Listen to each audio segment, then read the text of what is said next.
Hello, everyone, and welcome to a brand new episode of the Signature Series Spotlight. My name is Mario, And I'm Jonathan. and we're so excited to be co hosting today's episode. Our guest today is an Eisner Award winning artist whose work collectors consistently seek out. Through his distinctive watercolor approach, he's helped redefine what the medium can look like in comics. From his striking variants and titles like Streets of Gotham, Lil Gotham, Descender, and Ascender, his pages are instantly recognizable, pushing the medium beyond rigid lines and flat color into something more emotional, fluid, and painterly. We're thrilled to welcome Dustin Nguyen. Hello, everyone. Thanks for having me. Yeah, man. How's it going? How's everything Hey, been? it's good. It's good. It's like it's the holidays, so I feel like I'm in this kind of limbo. It's like there's a few editors that most offices are closed till the 5th, but there's a few editors that still chime in and approve stuff. So it makes it a little. It's kind of like everyone's off, but the freelancers we're still just working. You know what I mean? It's kind of like freelance life. So there is no real holiday for me, besides having some friends and family over. But yeah, it's all right. Not too bad. Yeah, man. It was I know we were all going back and forth trying to make this work. So I know you're busy, so thank you for taking the time out to do this. No, thank you. Thanks for having me. And sorry about the time mix up. I totally forget sometimes that I live Oh, in no, my that own was all world where right. I'm like, nah, if I say it's 3, I usually mean like, it's a California. I totally forget the rest of the world exists sometimes, So We have a bunch of questions already prepared here, so we could just jump great. right in. Yeah. One of the first ones we have, with a long and versatile career in comics, when you look back, like, what was the first moment you felt like, okay, this is my distinct style? Like, your style is so unique compared to so many other artists out there. Was there a moment when you were like, okay, this is where I want to go with what I create? Honestly, I never had that moment because most of the time people would still tell me, I was like, oh, I see a little Sienkiewicz in there. I see a little Mignola. I see some Sean McManus in there when you do cartoony stuff. So it's like I never really had that moment, but I do have a moment where I looked at the book and I said, oh, this is me, I guess I would be with Descender. That's when I realized maybe I have something here that's mine. It's a little rough. It's very unfinished, but I enjoy it. It's one of the few times where I draw something and I don't overthink it, where I'm like, okay, done is done, because sometimes when I work on other stuff, I'm like, am I done yet? I'm like, I'm not sure if I'm done. But with Descender, I think part of it is because it's created by me. So it gives it a little more freedom to, I'm like, okay, done is done. So maybe Descender is that, so I don't know. Yeah, and I mean, you primarily work with watercolor, and I know like that medium in general could be so unpredictable. Like, I mean, what do you enjoy working most about in that medium and not always having full control with a medium Um, like that? I think I like it that I don't have control because, like I said, sometimes, you can overthink things, but with watercolor, again, done is done. It's like if I keep going at it, it's gonna really ruin it. So you have to kind of know when to step back. Watercolor kind of, like they say, it kind of paints itself, kind of does its own thing. Um, I think that's what I like most about it is I feel like I don't have control of it. Having less control and just feeling the freedom, like, it's like, hey, this is it. Sometimes I'll scan it in. I'm like, should I fix that? Should I not? And sometimes I'm like, nah, just let it go. Like, done is done, So, yeah. Do you do digital edits sometimes with like your watercolor Yeah. pieces, or? Yeah. With watercolor, unlike wash and acrylic and stuff, it's for me, it can be sometimes a little bit desaturated. So when I scan it in, sometimes I have to give it a little bump in the saturation. And also the page is dusty, it scans in because it's not as clean as just scanning in a pure just black and white line work, and then but I do enjoy working in black and white too. It's I'm not that good an inker, so it's like Little Monsters was done entirely digital except for the covers. So sometimes you gotta choose your battles. So you've drawn some legendary characters from like Batman, Superman, Wolverine, Deadpool. Is there one character that consistently pushes you creatively every time you return to the character? It's Batman. Every time I draw him, I want to draw him. I still want to make him mine, like the way I want to draw him. So jumping back and forth of Batman, and sometimes it gets redundant where I'm like, oh, I'm gonna draw him like this, and I was like, oh, I drew him like that last time. But then it's, every time I draw him, it's different. So for me, it's different. And for me, he's also the character that got me into wanting to draw comics. So, him and Ninja Turtles and stuff. So they yeah, Gotham Batman holds a special place. Yeah. Yeah, I could imagine. I mean, even with you collaborating with someone like Paul Dini, like what was it like working with someone like that who's obviously has such a big role in the Batman mythos? Oh, it's fantastic. Every time I actually have a book coming out with Paul next year, around next summer. So yeah. I don't know if we announced it yet, but you know, there's nothing to not announce. But yeah, I'll be collaborating with him again. It's a huge deal working with Paul Dini because growing up the animated series was my gateway into the whole learning about Gotham and everything. So it's tremendous. Every time I read a script, his script is like I instantly click. Like I know exactly what he wants and everything because I'm just so used to his style of storytelling and the way he treats his characters. I'm always familiar with it. So there's familiarity makes it easy. So as an artist, like what does it mean to you to see your work like preserved in like CGC signature series like slabbed? Like does that ever surprise you that people want to slab your work? Yeah, I mean, to this day, I'm still humbled and I'm still surprised people collect my work, It's like I broke into comics wanting to draw comics, but mostly it was for myself, I wanted to tell stories and I wanted to see my stuff published and everything. So, but when, you get that extra, when someone is like, they want you to sign something or they're waiting in line for you, it's like an extra kind of like, it just feels extra and it feels very good, like that someone's appreciating it because the first thing you do, no one breaks into comics because they want to be rich. So the first thing you do is you draw for yourself. And yeah, every time someone asks me for an autograph or something, it's extra special because it feels like you're being appreciated. So yeah.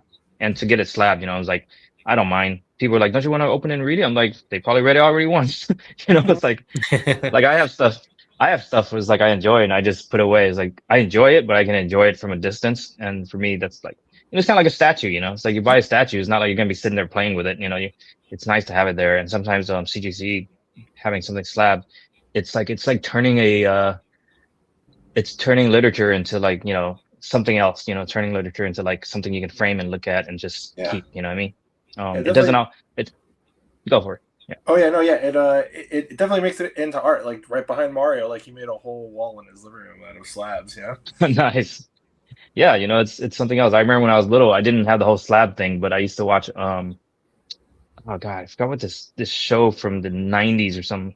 It's about a kid that he just came on some superpowers, and then I remember watching it on the back of his wall. He had all his comics in bags, and then he would tape up the entire wall. So I thought that was so cool. So I bagged and boarded all my comics, and I made a whole wall where I taped it up, That's awesome. and it was very heavy. The tape didn't hold, so it just came crashing down and ruined all my comics. Like they were like literally just crushed, like spine bent and everything. I was like, oh, that's not a good idea. I forgot what show it was though. It was like it it wasn't was it My Secret Identity? I think it might be called My Secret Identity or something. Oh, It was in the 90s or something. It was it's funny. Well, if somebody listening to this knows, put in the comments if you know what show Dustin's talking about. yeah, exactly. I mean, in general, like with these signings, it's like preserving a moment in time with that specific book and even sketches and requests that you get all the time. Is there a specific type of request that excites you when fans send in their books for these signings? Like, I'm sure you get a lot of Batman, but is there a specific character that gets you really excited? I'm gonna be pretty boring. I'm gonna say when they ask for Batman, that makes me the happiest because Really? it's like every time I draw Batman is new to me, and I always say that I need the practice because I do want to draw Batman for a while. Like I want to keep drawing Batman, and if I don't keep practicing, I might go out of practice and yeah. And that's the one character that just and also it depends on the kind of paper they send in. I have a big paper issue thing. So like it comes down to what they ask for and what the paper looks like. Like it's like a nice paper I can work on. If it's slick, sometimes I turn in something like a cover that's so like glossy and heavy with details and everything. It's really hard to find a spot for a remark. So, but yeah, But with Batman, it's like I can always find a way to do it. Those black covers are pretty cool, like the Mhm. all black covers. So I like Yeah. working with the light and shadows. So Okay, if there was a character that you could redesign with no editorial limits at all, who would it be, and what would you change? oh, that's a tough one, man. That sounds like a meeting that I that I'd have to be at. Oh, I don't want to say anyone in the DC universe, in the Gotham universe, because I really like most of them as is. Um, I would say Wolverine. I really like Wolverine. I really like drawing him, but Mhm. I'd like to have something that exposes his like his hair back in the 90s was wild. It was like that. It's like Mhm. nowadays he looks like he has normal hair. But Mhm. I thought that was cool back then. Maybe bring that back. But do something cool with his costume, make it more like I would say show more of his animal instincts, like him himself, rather than covering it up with a lot of costume pieces. So I don't Yeah. know. It's just top of my head. What do I know, right? No, that's a good one. I would say the Uh, same thing. I also did like how his hair always looked kind of like his helmet when he took it off. yeah, his hair looked like a helmet. That was hilarious. It's like I always stuck in thought it that was the style. yeah. And when I was like younger, I looked at, I was like, oh, his hair's shaped like that because he wears the mask and it molds into it. And then I started drawing. I looked at it, I was like, wait a minute, it's a bald cap with just flaps. So I thought it was like that because they wanted to. He shoved his hair in there and it stayed so long that it's just started pointing. That's kind of funny. I remember So, in the movie Logan, remember the kids while he was sleeping, they tried to cut his hair to look like it too. That was yeah. pretty funny. So, outside of comics, what inspires you creatively the most right now? I like TV. I would say I like a lot of TV, but I can't say that I watch enough TV because I just watch reruns of everything. You know what I mean? Reruns of Supernatural, regular show. I'm about to start Fallout. Yeah, I mean, movies, always are with me. Yeah, we just A lot of my stuff is a lot of my storytelling is focused on, or not focused, but it's based off a lot of video, movies and film and stuff. Just directors I like and stuff. So yeah. yeah, we just had Brian Michael Bendis on our last episode, and he Oh, is nice. big into movies and shows, and I didn't realize how much he was into like just watching TV and movies. Yeah, movies will give you some of the best like story. Like if you want to learn storytelling, like every great movie has to have a really good storyboard artist. And whoever handles that storytelling on those movies that you love, they're responsible for how the direction goes. And yeah, if you like, you can tell I used to watch a lot of Hong Kong cinema, a lot of Wong Kar-wai movies, and that was when I started out drawing Wildcats. Wildcats had a lot of just like talking head scenes where you sit around just talking, uh, posing with guns, smoking, drinking, and that kind of stuff. I would say Wildcats was kind of like my training grounds for learning like storytelling because not everything in the comics is about jumping through a window and breaking down buildings. It's the more mundane thing that's sometimes harder to draw. I would say it's harder to draw, but it takes less time because those action shots, bricks, buildings, smoke, that takes a lot of time. So I'm not knocking that anyway. You know what I mean? Like when you see good superhero books, guys out there, when you see like, Jorge Jimenez out there just knocking out an entire scene from the craziest angles above Gotham City, I'm just like, this is insane, dude. Like so good. So I mean, speaking of storytelling, I mean, with watercolor, which you primarily use with a lot of your work, I feel like it's inherently soft to it. Like, do you find, is there certain ways you use like to convey tension or action or like darker moments in a story that maybe might be harder to convey with watercolor? Is there like, do you use color to, enhance that? Or I'm curious um about the process with like a medium like that. I would say with watercolor, it's for me, it's easier to get a mood across sometimes. It's why I like using it for very for like a lot of Jeff books I work with Jeff Lemire. A lot of the words are unspoken and a lot of tension and mood stuff. You kind of have to feel it. You have to be in the moment and feel it. So, um, working where I can control my own color and everything, I can either minimize it or maximize it. I can leave so much negative space that it focuses on just a scene of just Tim giving his brother Andy a hug and just take out the rest of the page. You don't even need the rest of the background. It's like everything's focused on them. Or you can turn a scene like where danger is about to go on. I just paint the entire page in red, like everything's in red. So um, it does help to control my own colors and like you said, watercolor is so soft and subtle that you can control the intensity of it. Like when I start adding more and more lines, that's when there's like details sometimes unnecessary, but you can control a lot of it. Yeah, I don't know. I don't know what I'm saying. No, no, man, that's a good answer. Are there any? So since you're a big Batman fan, are there any Batman villains that you think that are underappreciated villains that deserve more attention? Uh, I think there's more villains that could use more fun, like Condiment Man. Dude's hilarious. You know, um, I'm very old school in my villains. Like so, before Hush, I I didn't really care about any villains created after the year 2000. For me, it's like if they weren't in the animated series, I didn't care. Like, and then I feel Hush came along. I was like, wow, Hush is pretty good. It's pretty cool. So no, there's a yeah, I think Gotham has a lot of like D-lister villains that Mhm. should. I wouldn't say I wouldn't say they need their main story or anything, but it'd be cool just to pull them out once in a while just to show that they exist. And again, Condiment Man and there's so many goofy ones, like Clock King and just stuff like that. Um, I really like the Mad Hatter crew, with I was just about Tweedledee, to say Tweedledum, the Mad yeah, the Hatter March would be Hare and fine. stuff. Yeah. Yeah, it's just they're so colorful that they match Gotham so well. Gotham's just this, moody, seedy place full of like the weirdest characters. So Mad Hatter Gang is just perfect for Gotham. It's like no superpowers, just weirdness. And just kind of like Batman, no superpowers, just weirdness. Yeah, I mean, like knowing those specific characters and like being a fan before you even start drawing like professionally.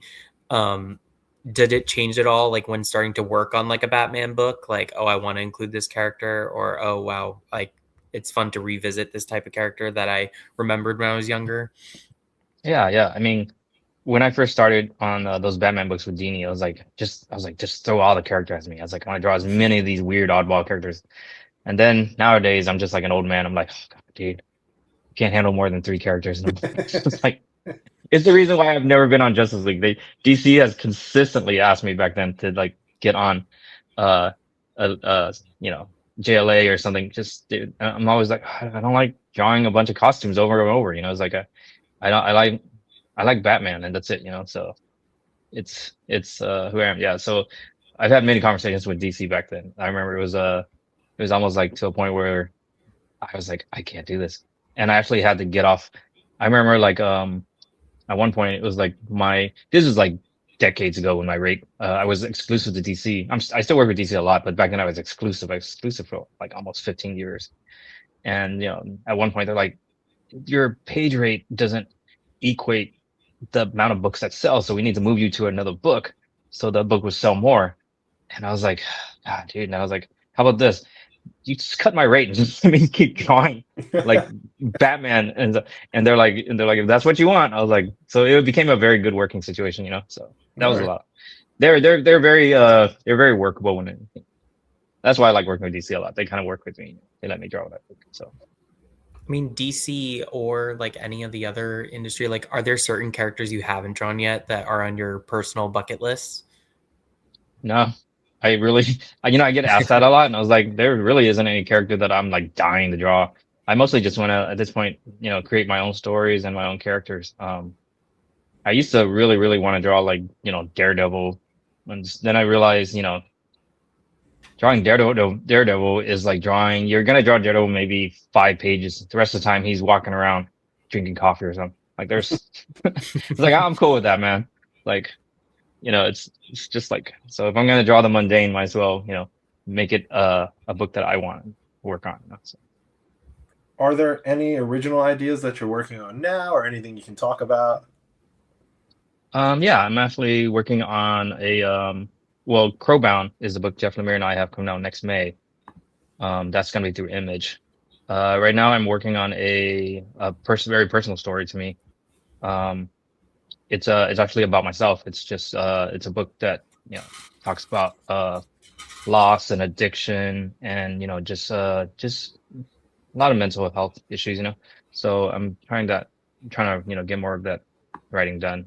Um, and I'm also working on these are books I write. These are just stories I write for myself. Hmm. I have another one where it's called In Case the World Ends.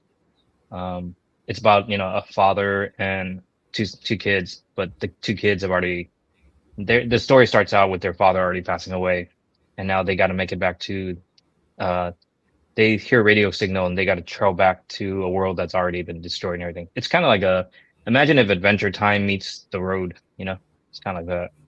So Sounds cool. Do yeah, you those plan are. on like putting any of these out, or they're just going to be personal to you? I do plan to put them out, but right now it's like, man, I thought I'd have more time after I finished up the last round of Batman. I was like, sweet, this is the year I'm gonna take off. I'm gonna just like do nothing and draw what I want and just take my time. But I guess I couldn't. Just something happened. I just took on more work than I planned. So Well, uh, right back at the table, man. well, that is a good But problem. yeah, it's a good problem when you're freelance, because sometimes you never know. It's like I have stuff that's scheduled for next June already. So next June, July. But no, the books I am writing, I do plan to write it, and it'll if it comes out, it'll more likely be a graphic novel. It wouldn't be like a monthly kind of thing. So I do want to get it out in a big chunk, or maybe even one book. So I'm curious, is it more stressful or like harder on yourself to work on something, that is totally original that you want to just make sure you perfect? Or do you find it more difficult to work with like existing IP that, has such expectations to what like the people know and love about that character? um, uh, creatively, I would say it's way more harder for me to draw something and create something from the scratch that's my own because I do want it to really represent myself. Uh, Working wise, it is a little harder to work on IPs that are owned by other people because you do have to follow guidelines, stuff like that. There's nothing I hate more than working on licensed properties that are licensed twice. Like if Scholastic has to license something through DC and then they have to, it's just like, man, it's hard work, dude, because you have to please everyone and everything gets double checked. There's like 10 editors on there and um, that's the only hard part. The only hard part is like everyone feels like they have to earn a paycheck, so they're all chiming in with changes and stuff. You know what I mean? Whereas working on a book where it's just Jeff Lemire and myself, it's like he just writes it, I draw, and we're done. We don't have any kind of correction. But with other IPs, I get it. They want to protect their property, they want to make sure it looks right. It's like so they need to look correctly. But sometimes it's like again, you gotta choose your battles. And I I I would say it's harder to work by myself because I have so much time to waste. I was like, oh, I don't need to do this today. Like you just kind of slack off and you're just like, oh, I can do that tomorrow. I can. Whereas you work like if I work with like say Jeff, like I could let myself down, but I can't let down Jeff Mhm. and Image. You know what I mean? So that's the biggest difference. Yep, I know all about that. I definitely do Yeah, it man. all the time. So you have a private signing coming up with us here at CGC. What Yeah. advice would you give collectors when choosing which book of yours to submit for signing? Look for a book that has a lot of open space. You'll get the best drawing if something has an open space on it. Just don't pick a cover that's too busy with lines. You know what I mean? Because if we are doing a remark, it's gotta be workable. Um, the glossy paper, I'm not a huge fan of, like the foil. But I'll try out some new pens and stuff, see what works for it ahead of time. Um, No, I'm really open to anything. I mean, these are things that people like and they want to keep and they want to, slab. So it's not really my call. It's them. Just know that, you'll get, some paper works better than others and, depending how busy it is. But no, I'm like whatever's yours and makes you happy. That's what I want to sign, and keep it for you. So And to go off like the space, this is like public service announcement for all people that are sending in books. Artists prefer some more space. There's a lot of times we get books that come in with like just a little inch. I'm sure you got this before, Dustin. They'll have like a 1 inch by 1 inch taped out, cut Yeah. out part of their book. And it's like, you're not giving these artists room to work on what they have to Hey man, do. you're gonna get what you give. Yeah, So exactly. yeah. But no, it's anything. It's for me. I'm like, if it's a book you really like, you know what I mean. Uh, ignore everything I said. If it's your book and you love it, go for it. You know, it's like I'll sign it. I'll gladly get it cased for you, and you know, you can get it slabbed and hang on your wall. You know, so there's no judgment here. Yeah, of course. And I mean, we're so excited to do the signing with you coming up. And, I'm asking this selfishly so we know when we're doing the signing, when you're doing like art in general, is there specific music you maybe like to listen to while drawing? Ones that Yeah, get you into I specific creative headspace that you maybe want to recommend to some people? yeah. I mean, I'm just a big like '90s kid, '90s fan. You know, so like it's just '90s grunge and stuff. You know, my favorite bands out there is like Pumpkins, Rage, Beastie Boys. Uh, I love Sublime, and I recently fell out of liking them, but I've loved them for the longest time. I just got back into Sublime, but it's all old stuff, you know. And then, you know, once in a while, I'll hear something new in the radio that I'm like, oh, this is what the kids are listening to. So that'll be on repeat for like, you know, days, and then I get sick of it. But no, like I enjoy all music, you know. It is one of the things that can keep you going when it's not that easy, you know. Does it inspire you a lot creatively, like when working with your art or? Yeah, I try to paint with music. Um, so I'll draw with like TV because I don't have to look up. It'll be reruns. I can, you know, hear. But when I'm actually painting, I actually require a little more concentration and just I have to block everything out. So I just have headphones on, and yeah, it helps me a lot, you know. So, So, what excites you most about where comics are headed visually? I'm excited because there seems to be more and more comics nowadays, and in different genres than we ever had before. Before, when you pitched an idea, you had to like say, okay, what genre is this, you know? And you know, but nowadays, just it's people are just publishing anything they want nowadays. You know what I mean?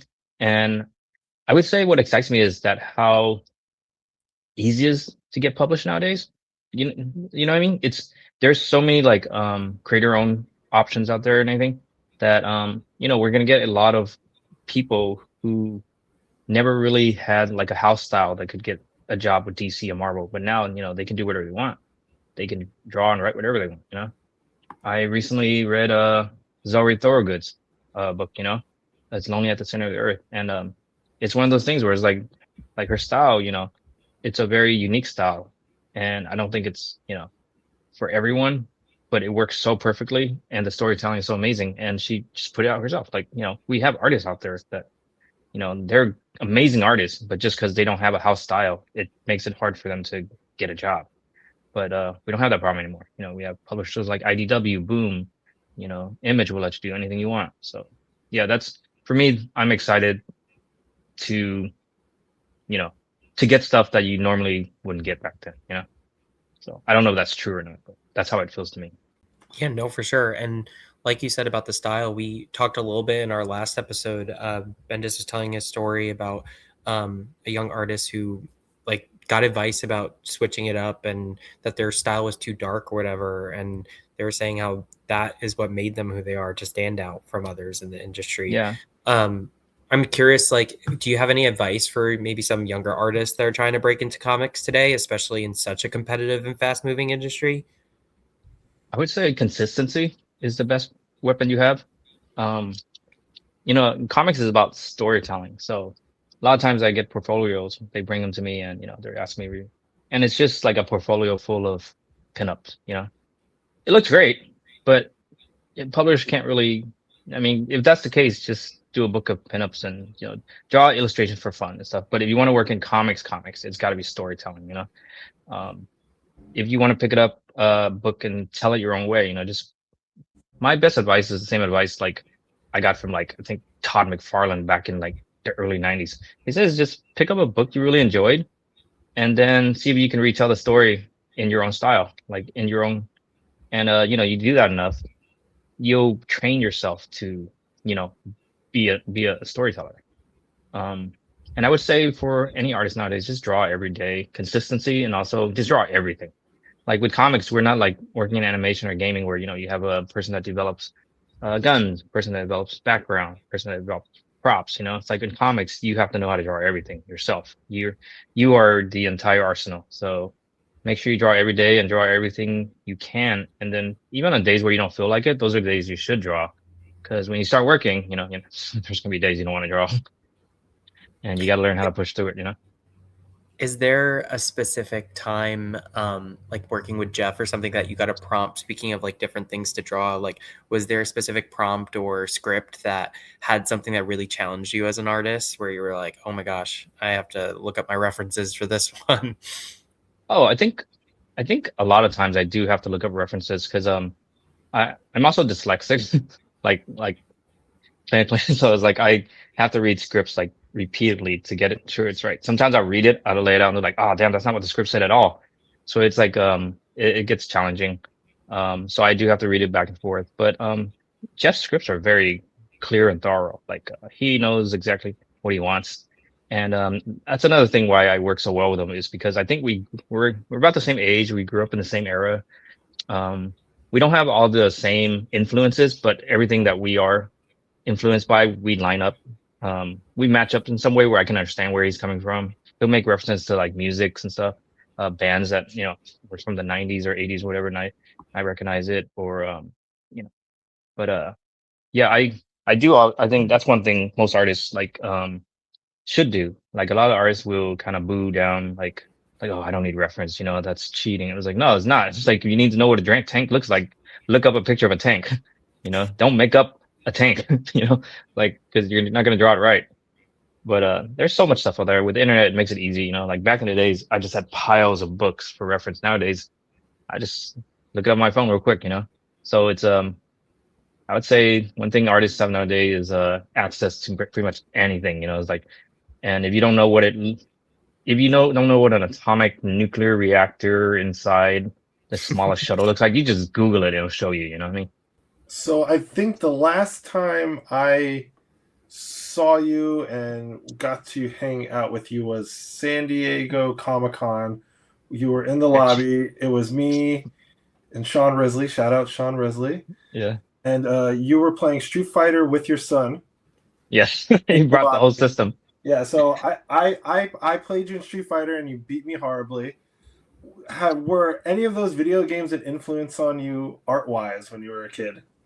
Yeah, I mean, Street Fighter 2, obviously, Puzzle Fighter. Puzzle Fighter is what inspired Little Gotham, you know, Oh, little chibi watercolors, you know what I mean? Oh, awesome. My favorite artist back then was Bingus, and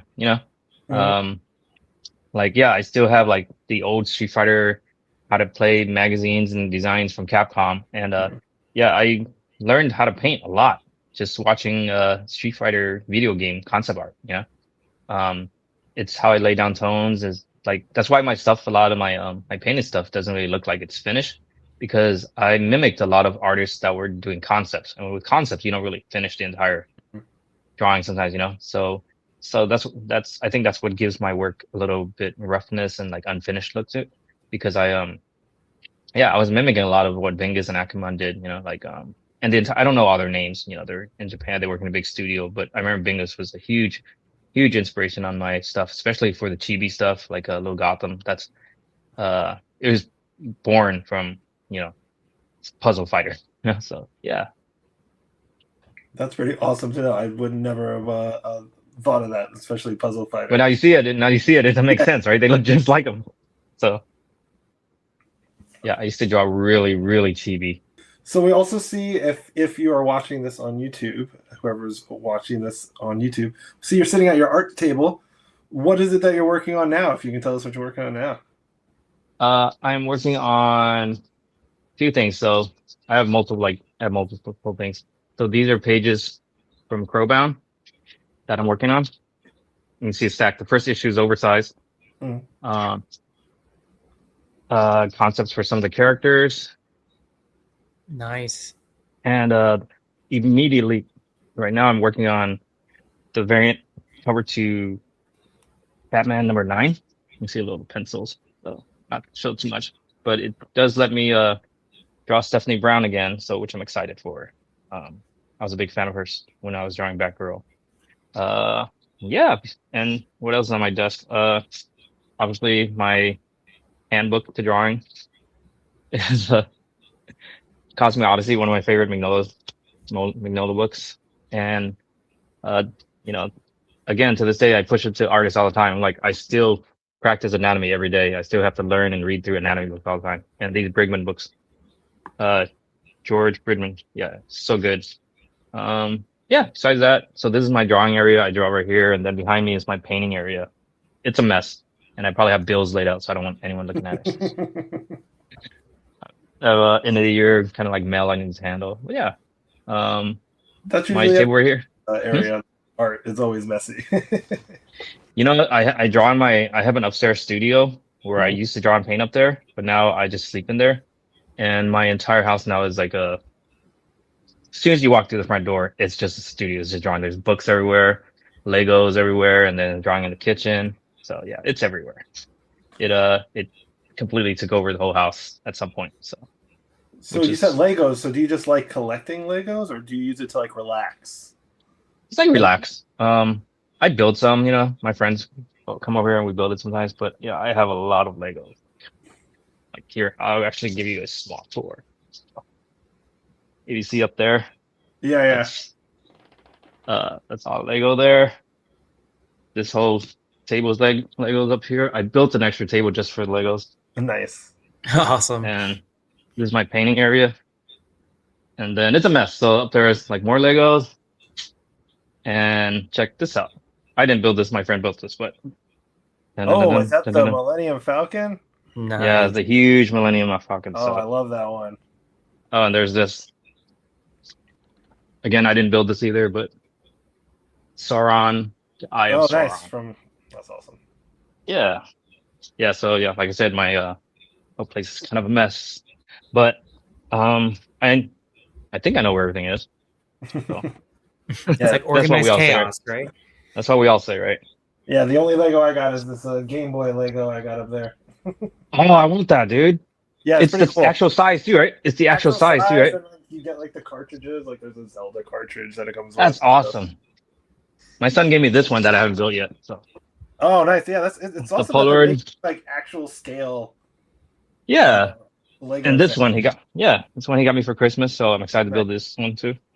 I haven't had a chance to yet. But yeah, that's my life, man. Just drawing comics and eating and building Legos, I guess. I don't know. It sounds like the life. Sounds like a life. Oh, no, stop. Yeah. But no, this is great. And thanks for taking the time this late. I didn't realize you guys I was like, oh shoot, this is like late for them already. So no, man, this is fun for us. It's cool that we get to, again, we're very fortunate that we get to go to all these private signings and meet all these artists. But, now even to get to, hang out and talk to you guys at home and do this podcast and give all the fans an inside look to the things that we get to experience is pretty cool. Yeah. When's the next show you guys going to be at? Man, what's the next one you're going to be at, Mario? Next big one for us is MegaCon. MegaCon will probably be, MegaCon, okay. I've never been to MegaCon, actually. That's the one show I haven't been that far out to. Oh, man, you should. It's definitely getting big. Yeah, it's getting big. It's getting and, big. It's getting close to like a New York and San Diego. Yeah. Yeah, Risley tells me. That's good. Shout out to Risley again. that guy is everywhere, man. Him, I don't know how he does it. That he literally is everywhere. Yeah, he enjoys it. That's one of those things. He's one of those things where I think he would do it even if no one paid him. He would do it for free, So that's how you know. Yeah. He's a professional fan. That's what he calls himself. Yep. We were in Tokyo, and all we did was we went to the thrift shops. We just went thrifting, and just looking for old toys and old jeans and stuff. So it's kind of fun. Yeah. I always room with Sean, so we're always going someplace. But also, whenever we go someplace, no matter what state we're in, where we're at, he knows somebody in the shops. At every go to. I'm like, I don't know how he does that. It's a professional fan. That's what he calls himself. So yeah, no, this is really fun. I do think that's most of the questions that we really wanted to cover, Jonathan, unless you have another specific one. I do. Well, not really a question. It's more anything that you want to promote, anything that you have coming up, anything you want to promote. Let the fans know what's going on. Um, I mean, I have to promote my book Crowbound with Jeff that's coming out next year. That's one we've been working on forever. I'm like, I'm in the thick of the first issue. I think I'm not sure when Jason Todd, Joker KO just came out last week or next week or something. That one's coming out. That's the first time I'm working with someone, with an inker again in a while. It's with Mark Morales. Yeah, amazing job with John Gallixman colors. And part of the issue, drawn by, Camo, from Italy. I don't know. I don't want to mess up his last name. His name is Camo. So he used to be part of Jim Lee's studio in Italy. So we all came from Jim Lee's studio. So, yeah, that book's, really fun. Just look out for a bunch of covers from me. Yeah, you're gonna see a lot of covers from It me sounds since, like a lot of covers are coming out. yeah, you're gonna see a lot of covers from me since I haven't I'm like, okay, well, if my book's not coming out till next May, I need to stay in the public eye. So I locked down a lot of covers, everything from Tarzan to Ben 10 to Garfield. I kid you not. Wow. Awesome. I'm all over the place. That's not including my full-time DC, cover gigs. So, but it's fun, dude. Like, it keeps me, it keeps you, it's kind of like the reason I did Little Gotham. Like, you draw one way and then sometimes I want to take a break from it and I just draw another way. It's good to have different options. So. Well, it's funny with the Little Gotham, like seeing your cover art and then seeing Little Gotham. If you didn't know, you could think it was two different artists. Yeah, yeah, I get that a lot. Like, I was I was in Tokyo and Little Gotham came out like 12, 15 years ago, but they treat it like it just came out last week. Like, there's still brand new issues. They still get it recollected. And, yeah. And so that's one of those books for me that's just like a evergreen, especially in, other countries. So. Yeah, that's probably one of those books you'll always get somebody bringing one to get signed, I'm sure. Yeah. Yeah. And they're very appreciative over there. Japan's like, it's a special, different kind of experience when you go there for a convention. They're super polite, super appreciative of you being there, so I like it a lot. So for all the fans, if you see the QR code in the corner, that is a link that goes to Dustin's signing. So please, if you guys have anything you want to send in, that is the link that you would use to do that. Dustin, thank you so much for taking the time out to do this. Thank you, guys. About us and answer some questions. Yeah, for sure. And yeah, everybody, thanks again for watching and see you later. Have a good one. Thank you, guys.